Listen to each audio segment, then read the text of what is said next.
আসসালামু আলাইকুম প্রিয় দর্শক। অনেকে মনের আশা পূরণের জন্য দোয়া কবুল হওয়ার আমল খুঁজেন। কোথাও কোনো আমল পেলেই তা পালন করা শুরু করেন, তা যতই কঠিন হোক না কেন।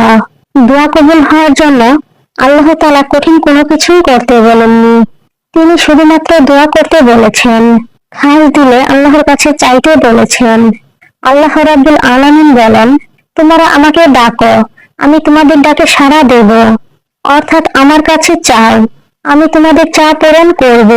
আমার কাছে সমস্যার কথা বলো, আমি তার সমাধান করব। আমার কাছে বিপদ থেকে মুক্তি চাও, আমি বিপদ দূর করে দেব। আমার কাছে বিচার দাও, আমি বিচার করব। এমনকি নির্দিষ্ট সময়ে, নির্দিষ্ট পদ্ধতিতে, নির্দিষ্ট স্থানে দোয়া করার কোনো শর্তও তিনি দেননি, বরং যখনই হোক, যেভাবেই হোক তার কাছে চাইতে বলেছেন, তাকে ডাকতে বলেছেন। রাসূলুল্লাহ সাল্লাল্লাহু আলাইহি ওয়াসাল্লাম বলেন, দোয়াই হলো ইবাদত। আল্লাহর কাছে দোয়াই হলো সম্মানিত ইবাদত। বৈধ কোনো কিছু পাওয়ার জন্য দোয়ার উপর কিছু নেই। হারাম বা অন্যায় কিছু পাওয়ার জন্য দোয়া করা যাবে না। আমাদের ইচ্ছা বা চাওয়া জায়েজ কিছু হতে হবে। দোয়া কবুলের জন্য দুটি কাজ হতে বিরত থাকতে হবে। প্রথমত, উদাসীন অন্তর নিয়ে দোয়া না করা, অর্থাৎ মুখে দোয়া করলেও মনে মনে দোয়া প্রতি পূর্ণ মনোযোগ নেই, বরং উদাস হয়ে শুধু মুখে দোয়া আওড়ানো। এভাবে দোয়া করার কোনোই মানে নেই। রাসূলুল্লাহ সাল্লাল্লাহু আলাইহি ওয়াসাল্লাম বলেন, কবুল হওয়ার দৃঢ় প্রত্যাশা নিয়ে আল্লাহর কাছে দোয়া করবে। জেনে রাখো, উদাসীন অন্তর নিয়ে দোয়া করলে সেই দোয়া আল্লাহ তাআলা কবুল করেন না। দ্বিতীয়ত, দোয়া কবুল হওয়া দেরি হলে নিরাশ হওয়া এবং কি এমন বলা, আল্লাহ তাআলা তো আমার দোয়া কবুল করলেন না, আমার দোয়া কবুল হয় না। এই অভ্যাসটি অনেকেরই আছে, অথচ এইরূপ বলা মোটেই ঠিক না। রাসূলুল্লাহ সাল্লাল্লাহু আলাইহি সাল্লাম বলেন, তোমাদের প্রত্যেক ব্যক্তির দোয়া কবুল হয়ে থাকে যদি সে তাড়াহুড়া না করে। যে বলে, আমি দোয়া করলাম কিন্তু আমার দোয়া তো কবুল হলো না, বরং সে ভাবে, আমার যে চাওয়া পূর্ণ হয়নি এখনো, তার জন্য আমি কখনো ভাবি না যে আমার দোয়া কবুল হয়নি, বরং আমি দৃঢ় বিশ্বাস রাখি যে সেই দোয়া কবুল হয়েছে। যা চেয়েছি তা একদিন অবশ্যই পাবো, আর তা না হলে আল্লাহ তাআলা আরো ভালো কিছু দিবেন। রাসূলুল্লাহ সাল্লাল্লাহু আলাইহি সাল্লাম বলেন, যখন কোনো মুমিন ব্যক্তি দোয়া করে, যে দোয়াতে কোনো পাপ থাকে না ও আত্মীয়তা ছিন্নকারীর বিষয় থাকে না, তাহলে আল্লাহ তাআলা তিন পদ্ধতির কোনো পদ্ধতিতে অবশ্যই তার দোয়া কবুল করে নেন। যে দোয়া সে করেছে হুবহু সেইভাবেই দোয়া কবুল করেন, আর তা না হলে আগত কোনো বিপদ তিনি দূর করে দেন। এই কথা শুনে সাহাবীরা বললেন, আমরা তাহলে অধিক পরিমাণ আল্লাহর কাছে দোয়া করতে থাকবো।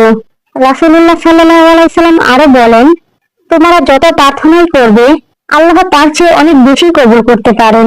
যেভাবে দোয়া করা উচিত তা হলো দোয়া কবুল হবেই এমন দৃঢ় আশা নিয়ে দোয়া করা, এবং দোয়ার শুরুতে এবং শেষে আল্লাহ তাআলার প্রশংসা করা, রাসূল সাল্লাল্লাহু আলাইহি সাল্লামের প্রতি দরুদ পাঠ করা। আমি হয়তো খারাপ, গুনাহগার, তাই আমার দোয়া কবুল হবে না। দোয়া করার সময় এসব যদি চিন্তিত না হয়ে আল্লাহর কাছে চাইতে হবে, তিনি ফিরিয়ে দেবেন না এমন আশা নিয়ে দোয়া করতে হবে। তবে গুনাহ থেকে সরে আসা অবশ্যই জরুরি। রাসূলুল্লাহ সাল্লাল্লাহু আলাইহি সাল্লাম আরো বলেন, তোমাদের মধ্যে কেউ যেন এমন ভাবে না বলে, হে আল্লাহ, তুমি চাইলে আমাকে মাফ করো, হে আল্লাহ, তুমি চাইলে আমার প্রতি দয়া করো, বরং সে যেন পূর্ণ দৃঢ়তার সঙ্গে দোয়া করে। কেননা আল্লাহ তাআলার উপর জবরদস্তিকারী কেউ নেই। অপর একটি হাদিসে রাসূল সাল্লাল্লাহু আলাইহি সাল্লাম বলেছেন, আল্লাহ তাআলা বলেছেন, আমার বান্দার ধারণা অনুযায়ী আমি আছি, আর যখন সে আমাকে ডাকে আমি তার ডাকে সাড়া দেই। দ্বিতীয়ত, দোয়ার ক্ষেত্রে হাত তুলে দোয়া করাটা অনেক গুরুত্বপূর্ণ। আল্লাহর কাছে হাত তুলে দোয়া করলে আল্লাহ তা ফিরিয়ে দেবেন না। রাসূল সাল্লাল্লাহু আলাইহি সাল্লাম বলেছেন, নিশ্চয় আমাদের রব, আমাদের প্রতিপালক চিরঞ্জীব। তার কোনো বান্দা দুই হাত তুলে তার কাছে দোয়া করলে তিনি তাকে শূন্য হাতে ফিরিয়ে দিতে লজ্জাবোধ করেন। যে কোনো নামাজে দুই হাত তুলে দোয়া করা যায়, যে কোনো সময়ে। এমনিতেও হাত তুলে দোয়া করা যায় যে কোনো সময়ে। উচিত হলো অজু করে কিবলামুখী হয়ে দোয়া করা।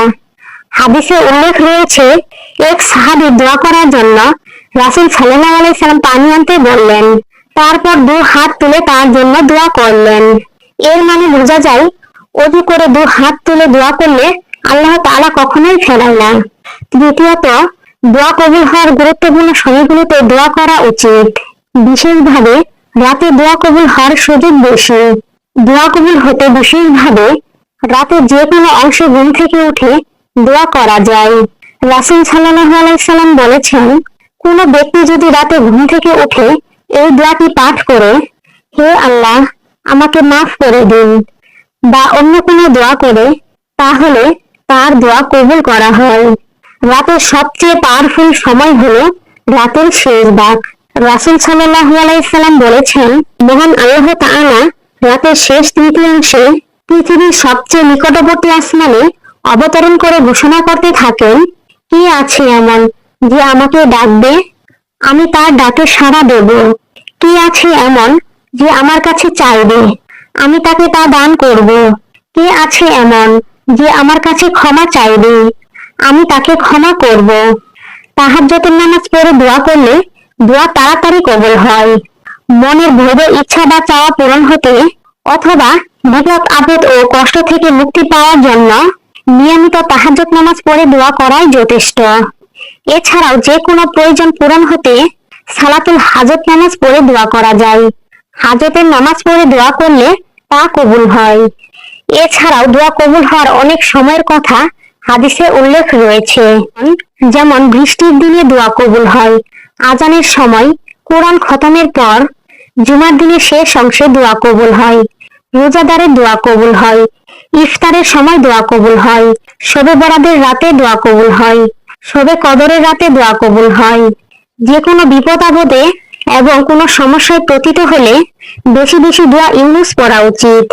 রাসূল সাল্লাল্লাহু আলাইহি সাল্লাম বলেছেন, হযরত ইউনুস আলাইহিস সালাম মাছের পেটে থাকা অবস্থায় যে দোয়া পড়তেন তা হলো দোয়া ইউনুস।